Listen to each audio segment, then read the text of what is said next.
first time doing my first time doing YouTube live chat, blah blah blah. It's here. Okay, perfect. Okay, so let us begin. We'll give it a second for some people to jump in, which I hope people will, and we'll see how this goes. All right. Well, of course, we're in the Sfira to Omer period, and we're in the week of Gevura. And I think it's worthwhile to speak about this because what Sfirot are all about is about balance on all levels, right? And that's what we mean by having a midah, right? A lot of times when we think of midot, we translate that as characteristics, as traits. However, the word midah literally means measurements. What does it mean to say? Because all of these traits we're going to talk about here, they're all good. They're all good at their core. They're all godly. The question is the measure in which you use them, right? If a person is over the top anything, it's bad. If a person is not enough anything, it's bad. It's missing out what it could be. There's a sichisaron. There's either a lack or an overemphasis on something. And by the way, usually if there's an overemphasis on something, usually it's rooted in a certain lack or a certain fear that someone's dealing with. So this is when we're talking about a midah. This is what we're talking about. So it's something that's good, but we need to find the proper balance. Okay, and when we're doing that, right? The truth is that midah is one of the words that we used to use for sphira, right? For when we talk about the sphirot, what the Arizal referred to, right, as the 10 sphirot, and other people refer to it as well in certain different ways. But the more ancient books really refer to them more likely to refer to them as midot, right? And this is exactly why, okay? And one of the meanings we can also take from the word sphirot is the idea of sphira means to like clarify, to refine, right? Or like the word sapphire, like there's certain shine to it. And this is, of course, what we're looking to do as we go ahead and take this time during the Sfirat, what's called the Sfirat Omer. We're involved in refining these midot, refining these attributes. As we go ahead from Passover to Shavuot, it's all about getting into the nitty-gritty of who we are, right? Because what Passover was all about, like they say, we know in the story of Passover that God passed over the houses of the Jews when he was putting the smackdown on the firstborn of the Egyptians. However, beyond that, we find that Kabbalistically, the idea is that this energy of Passover comes down every year. And so what's that all about? There's a certain in Kabbalah they teach, the Rashash and others, that there's a passing over of levels on Seder night. That on Seder, like normally you're able to experience whatever level we're at in terms of spirituality, in terms of relationship with God, in terms of our own spiritual self. We're able to experience whatever that level is. That's what we experience. Wherever we're at, that's where we experience. However, Passover night, the idea is that there is a passing over of levels. There's a passing over of levels that goes on. And when there's this passing over of levels, we find that there's this high, and that's amazing. And so we can experience much more than the level that we're at. However, what goes up must come down. And the bottom line is that we're not really at that level that we're experiencing, right? So after Passover night, there is a huge coming down that happens. And then the question is, how are we going to go ahead and build from there? Are we going to be able to take that inspiration from Passover night and then go ahead and build with it, right? We had a certain freedom of Passover. Can I go ahead and take that freedom and apply it into myself, my midot, my characteristics, my trait, level by level, right? And so, of course, we start with Chesed and we go from there to Gevura, and we find ourselves in Gevura now. And so the idea is to be able to come to this our holy midah, our holy attribute, to come to it in a way of consciousness, to come to away from that freedom, that we shouldn't be owned by our attributes, right? The idea here is, can I free myself from myself in order that I am the master over my midot, instead of my midot being a master over me, instead of my programming being a master over me? Can I go ahead and take that higher consciousness of Passover, of freedom, and put it into the nitty-gritty of my life, put it into the nitty-gritty of my characteristics and my traits and how I deal with things and situations that come up, rather than my programming determine how I react to whatever my situation brings my way, right? And so this in general is what we're trying to do in terms of midot refinement. And the truth is, ultimately, we go from here through these different attributes within ourselves as people, and then, only then, we come to the holiday of Shavuot, which is when we get the Torah. But think about that. We're getting the Torah after we refined ourselves on a personal level. And what does this teach us? This teaches us that, yes, of course, all of the midot refinement can be found in the Torah. However, there is a certain philosophical precedence that takes place that we need to become people who are refined and dignified and honorable and have mastery over ourselves and our traits and our emotions. And that precedes Torah. That precedes getting the Jewish stuff. That's what we're talking about here, is being a human being. Forget about being a Jew for a second. Right? And this is the idea that we find in Pirkei Avot, Ethics of the Fathers, where it says, Derech Eretz Kadma LeTorah. That being a human being precedes the Torah, meaning philosophically, it takes precedence that we need to be a master over ourselves and our emotions, and it precedes the Torah. And the truth is, Rav Chaim Vital writes as well in one of his books that when a person is a master over their midot, when a person is a master over themselves, then the Torah flows more clearly. The Torah flows more easily. He's not in a struggle with himself all the time. The Torah is right, because sometimes the Torah is going to say, be more expansive in this situation. Sometimes the Torah is going to say, pull yourself back, hold back, restrict yourself in this particular situation. If a person doesn't have a mastery over themselves, then that's a fight for them. That's a struggle for them. But if a person already knows that, they know their inner selves, they know how to deal with their inner selves, they're able to have a mastery over their emotions, they're able to feel that emotion and then get outside of that and be able to diffuse that, etc., etc. So when a person's able to do that, when a person is able to do that, they find a way, when the Torah then tells them, go ahead, be this way in this case, be that way in that case, a person is able to go ahead and it's like, okay, I know how to do that. I'm already holding at that level, and now I'm saying, okay, apply chesed to this situation, apply gevura to that situation, extend of yourself here, hold back from that thing here. And so this is really the importance, and how really underlying all of our selves and our experience of the world and how we deal with Judaism and Torah, etc., underlying that is going to be our midot. And we see this also very clearly on Yom Kippur. Yom Kippur, when we do those section, the al chaitz, right? We're asking for certain forgiveness, etc. We talk about certain sins, but if you notice, there are very few sins are mentioned there. If you notice, a lot of it always has to do that we're asking for forgiveness on a sin or a mistake that we made that was due to a midah, that was due to an attribute that was deficient within us. Meaning to say that underneath our mistake, a chait means a mistake, right? Underneath a mistake is a broken midah, is a broken attribute. So this is the story of what we're involved with here. So let's talk about Gevura for a second, since that's the week that we're involved with, right? Gevura is about conquering our inclination, right? That's first and foremost, right? Gevura corresponds to the concept of the left arm, which is the idea of holding something back. It means we have a desire to do something, but we'll hold back because it's inappropriate in that situation, because it's inappropriate in that relationship, right?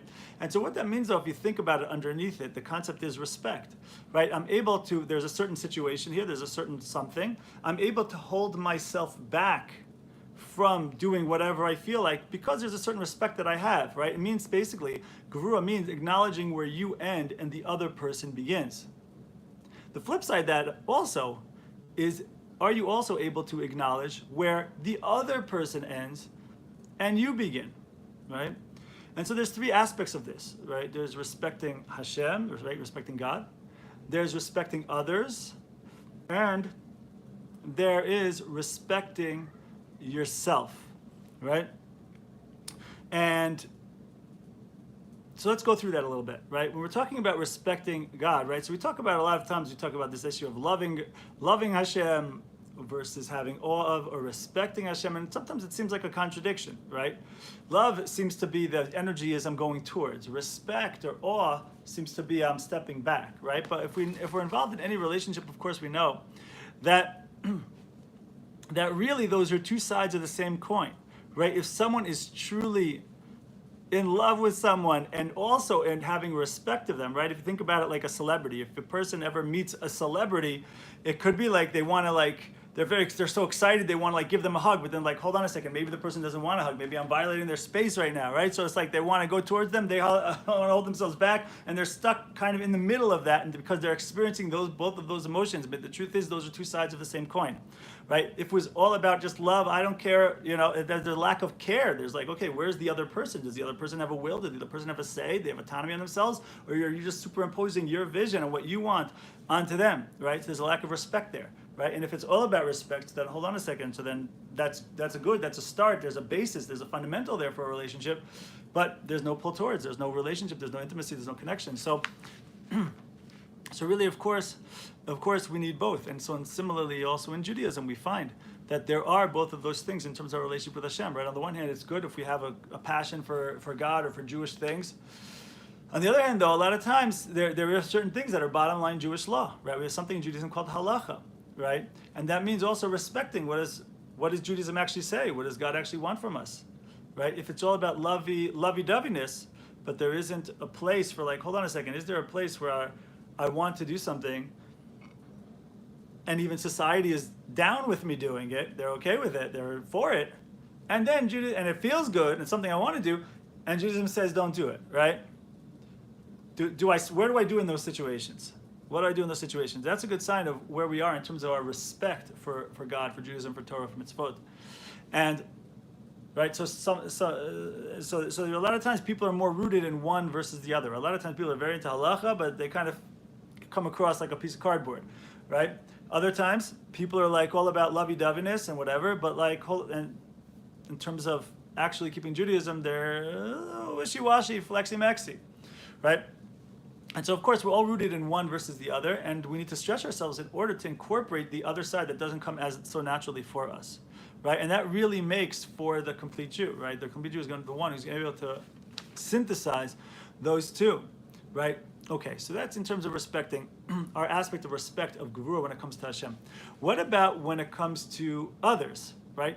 What is a good way to be respecting others? So we can say a couple of things here, right? Number one is to check in with other people, right?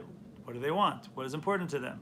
What do they want in this situation, right? Another thing, perhaps, is to empathize with other people, right? How do we do that? Acknowledge that their perception is different than your perception, right? And give that validity, right? And to consider if we are giving something to them, do they really want what you are giving, right? Do they really want what you are giving, right?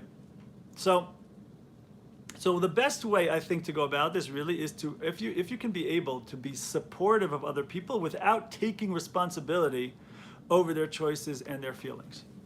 When we're able to do that, there is a certain level of respect for who they are, where they're at, and being again empathetic to the person in terms of where they're at in that moment. That is a way of giving over respect, and it's also and that is a concept of Gevura, right? Because I'm able to hold myself back from trying to superimpose my vision onto them, even if I'm right? Certainly I think I'm right? We all always think we're right? That's why we think what we think.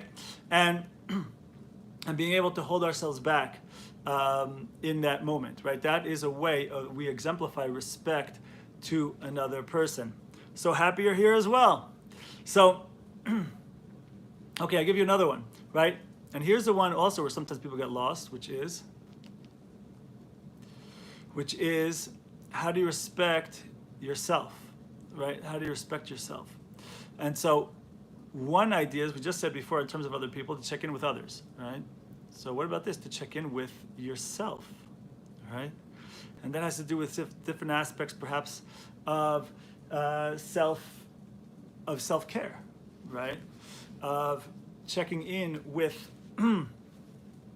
with, okay, hold on a second, how does this make me feel? What do I really need? What do I really need in order to be acting from a place of full, what do they call it? Peak performance, right? What do I need in order to be at my peak performance state, right? So that means I'm respecting myself. I'm acknowledging what I need, right?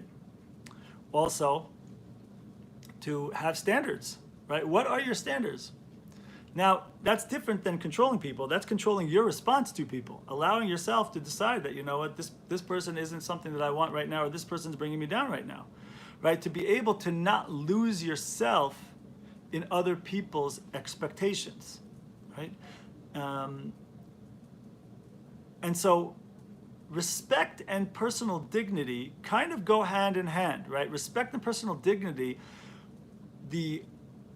the outcome of that is to establish boundaries, right? Is to establish boundaries. If I'm respecting myself, that means that when someone encroaches on that and doesn't respect me, if I want to be respectful of myself, I'm going to, find a way to separate that person from me in that particular moment, right? So there are a couple of ways to establish boundaries, right? There's the short path and the long path. I think I'm going to do the short path with you here today, right? And that is when we are establishing boundaries, right? Which is what an aspect of what Gevura is all about. Again, rooted in us having a certain level of respect for ourselves, right? So the way we can do that is very, very simple, right? And that is when we're setting boundaries to be able to be four things. To be able, whatever we're doing, to be able to be, that it should be direct, concise, unapologetic, and respectful, right? Let me say that one more time. When we're setting boundaries, to be able to be direct, concise, unapologetic, and respectful. So what does that look like? What does that sound like? You ready? I'm going to give you a line right now, and feel free to write it down, carry it in your pocket with you. Email it to yourself, because this will come in handy one day, most likely. And that is like this. To be able to say like this: I feel blank when blank happens. What I need is blank. One more time. I feel blank when blank happens. What I need is blank. Now, recognize that line, and let's go back to the four-part criteria of setting boundaries, right? Direct, concise, unapologetic, and respectful. Wasn't that line all those four? Right? And notice, what do you notice about that line? Right? I feel blank when blank happens. What I need is blank. What was not mentioned there? You. Right? You always do blah, blah, blah. When you do this, it makes me feel blah, right? Take out the word you. When you say the word you, it comes across to the other person as you're attacking them. And then what do people do when they're attacked? They start to be defensive, right? By the way, and it's not even just about that. When you say something about what they did, then they have a different approach or a different opinion or a different viewpoint about what they did. So now you start talking about, did they do the thing or did they not do the thing? And now you're off kilter of what you need, right? And so, meaning to say that it could be that you're the way when we say when I feel blank when blank happens, what I need is blank. It could be that you're not even attacking the person. You say the person could be like, maybe what the person did was okay, but just for me, it doesn't work, right? That's all you're saying when you make that statement. So you're being respectful of yourself. And you're also actually being respectful of the other person. You're not attacking them, you're not criticizing them, right? So this is usually very useful. And so, of course, the follow-up question to that is, all right, well, what happens when the person after that continues to be disrespectful, continues to infringe on the thing that you're asking for yourself, right? What if they don't respect our boundaries, right? So you tell me, what's the consequence of that? If we're talking about a relationship, what is the consequence of of when a person is just squashing what you want for yourself in the relationship? The answer is there's kind of not a relationship happening when that happens, right? Because where is the you in the relationship if the person is ignoring that? So what's the consequence then? The consequence of that is that you disengage, right? You take a step back from the relationship. And let's be clear, we're not talking about silent treatment here. Silent treatment is an offensive, right? It's like a punishment, right? So I'm going to silent treatment you now in order to twist your arm to change. That's not what we're doing, right? Because then if we're doing silent treatment, then we're also kind of like looking over our shoulder. Does it bother them? Is it hurtful for them? Are they coming back to talk to me? Are they going to give me the apology that I want?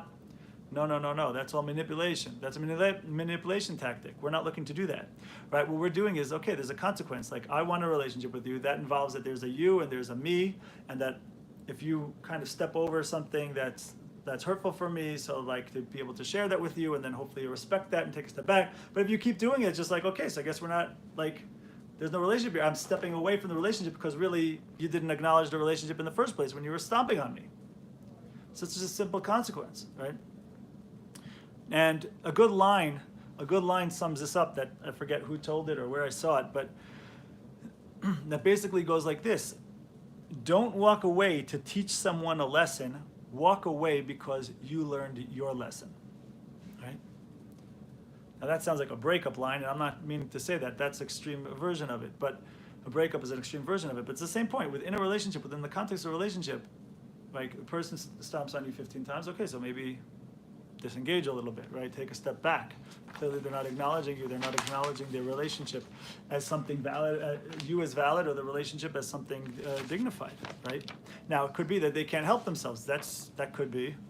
Maybe that's where they're at right now. Okay, but you need them to go help themselves, right? That's not an answer. That's not an answer that they can't help themselves. That's how they were raised. They're stuck in their programming. That all might be true, but that is not relevant. That doesn't work. Right? At some point, you can be empathetic and respectful to them and understand where they're coming from. But at some point, if we're going to have a healthy relationship with here, everyone has to deal with whatever the stuff is that they came into life and their upbringing and their relationship with. They have to go ahead and deal with that, right? If there's no alternative, right? All right, so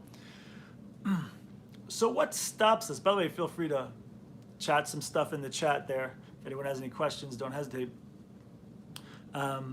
So what stops us from establishing healthy boundaries? What do you think? So I think it'd be fair to say that for most people, it's a fear of rejection, right? It's a fear of what the other person will say, a fear how the other person will react, a fear of what the other person will say to somebody else. Right? Fear of appearing rude, right? And right, similar thing happens also. Like, let's say someone wants you to volunteer for something and you don't want to, right? But you don't want to, but you find yourself saying yes even when you really don't want to, right?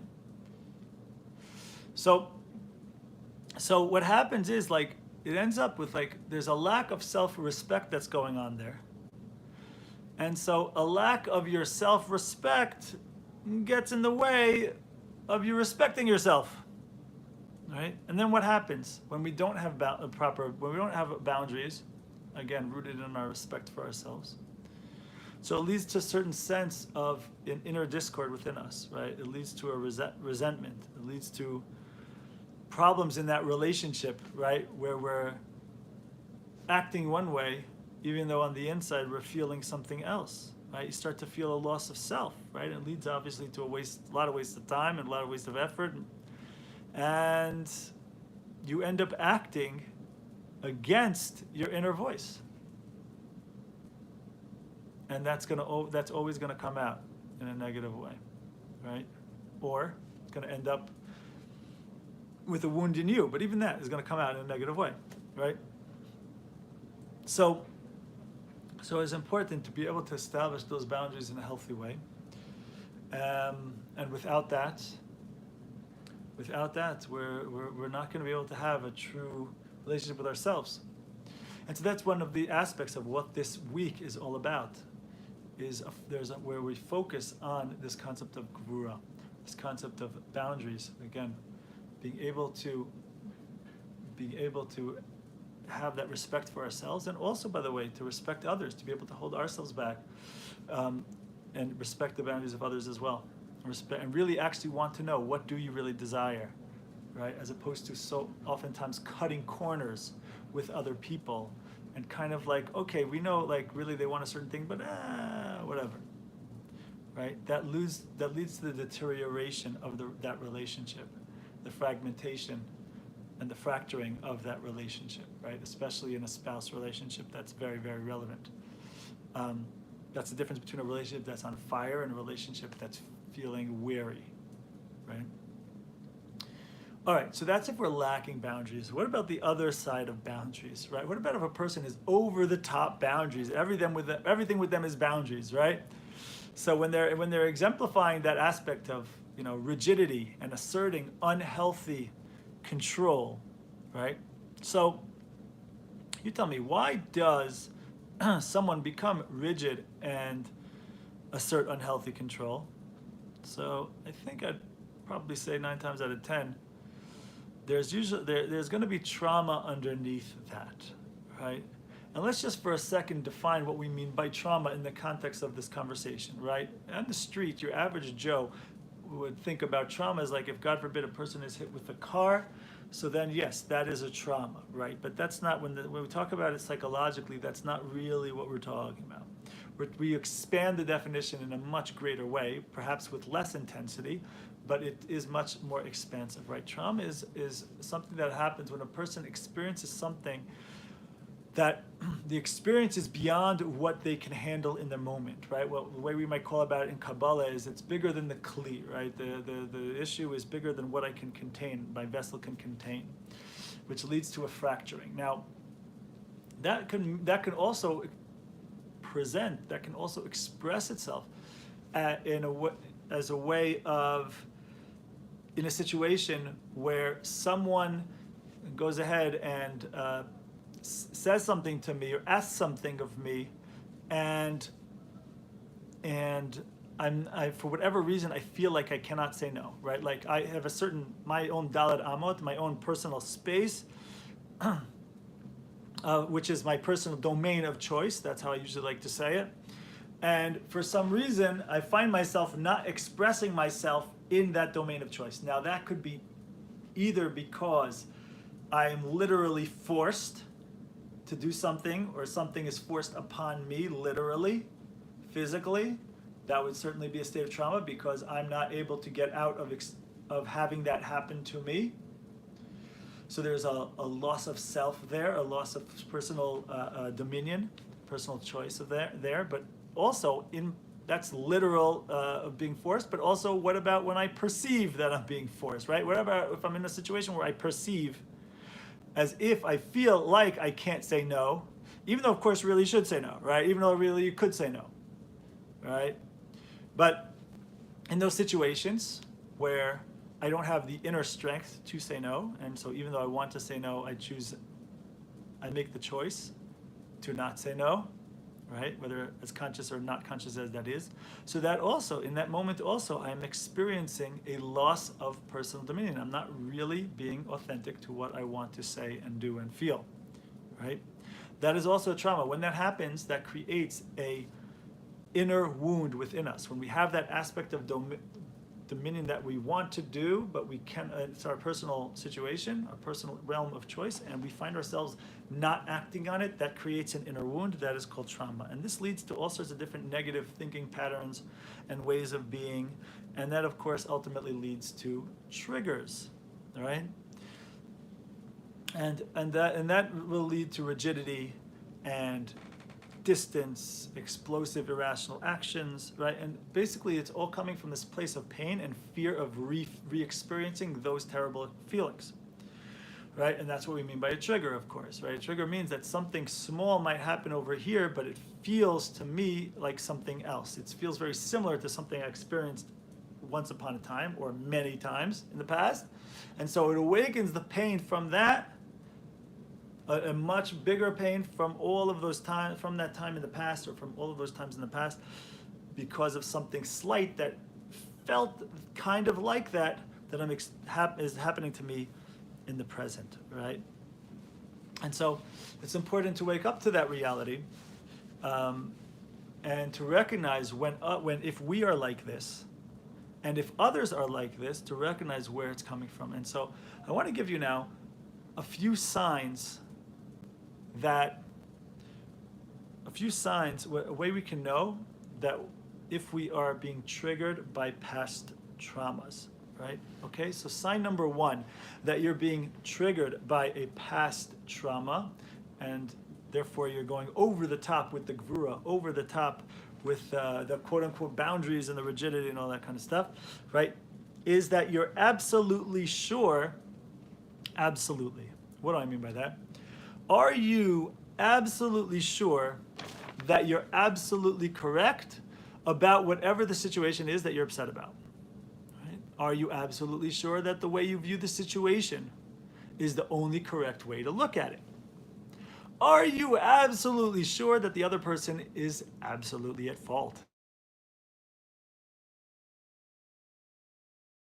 So absolutes are a sign that the present disharmony you're experiencing with this other person, right, is awakening acute pain from your past, right? This past is usually dormant. This pain is usually dormant in the background, but it is always there in the background. And that's why you're so sure.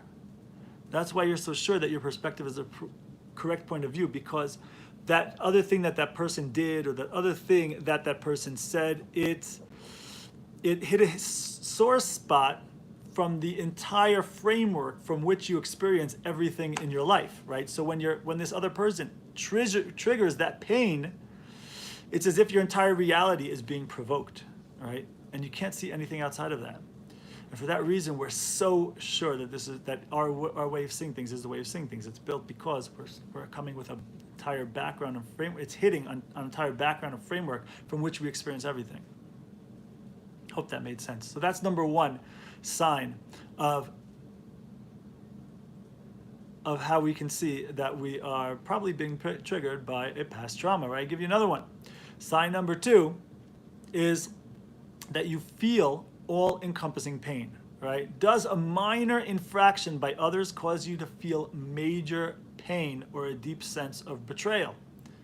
Does a small misstep by another person make you feel like your entire relationship with that person is way off and it's worthy of being just torn down completely, right? If the hurt that